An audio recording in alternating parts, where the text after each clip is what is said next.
Hold on.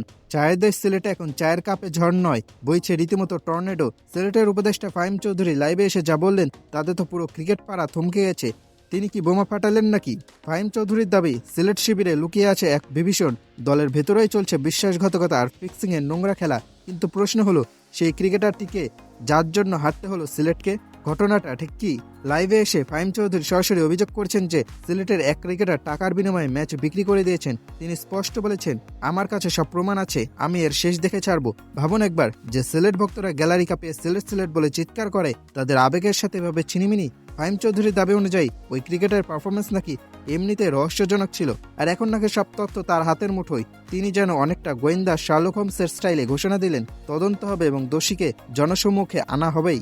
আচ্ছা, বাঙালি কি আর বসে থাকবে? ফাহিম চৌধুরীর লাইভের পর থেকেই সোশ্যাল মিডিয়ায় শুরু হয়ে গেছে ডিজিটাল সিআইডিগিরি। কেউ বলছেন, ওই যে ওই দিন ক্যাচটা ছাড়লে ওই কি সেই? আবার কেউ বলছেন, ভাই স্ট্যাম্পিংটা মিস করা দেখেই আমার সন্দেহ হয়েছিল। সিলেটের ভক্তরা তো এখন প্লেয়ারদের প্রোফাইল চেক করতে করতে ঘামিয়ে ফেলছেন। জল্পনা কল্পনা তার থেমে নেই। কেউ তো আবার মজা করে বলছেন, সিলেটের সাতকারা দিয়ে কি ওই প্লেয়ারের বিচার হবে?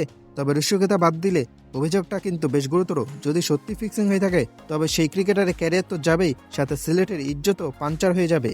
কিন্তু একটা প্রশ্ন থেকেই যায়, তদন্তে কি সত্যি কিছু বেরিয়ে আসবে, নাকি বারবারের মতো তদন্ত কমিটি গঠন করে ফাইল ধামাচাপা পড়ে যাবে? ফাহিম চৌধুরী যেভাবে হুঙ্কার দিলেন, তাতে মনে হচ্ছে তিনি এবার ছাড় দেবেন না। ক্রিকেটে হার জিত থাকবে, কিন্তু বেইমানি সেটা কোনো ভক্ত মেনেই নেবে না।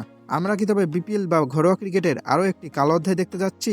আপনাদের কি মনে হয়, ফাহিম চৌধুরী এই দাবি কি স্রেফ রাগের মাথায় বলা, নাকি ডালের ভেতর সত্যি কালো কিছু আছে? কে হতে পারে সেই ক্রিকেটার?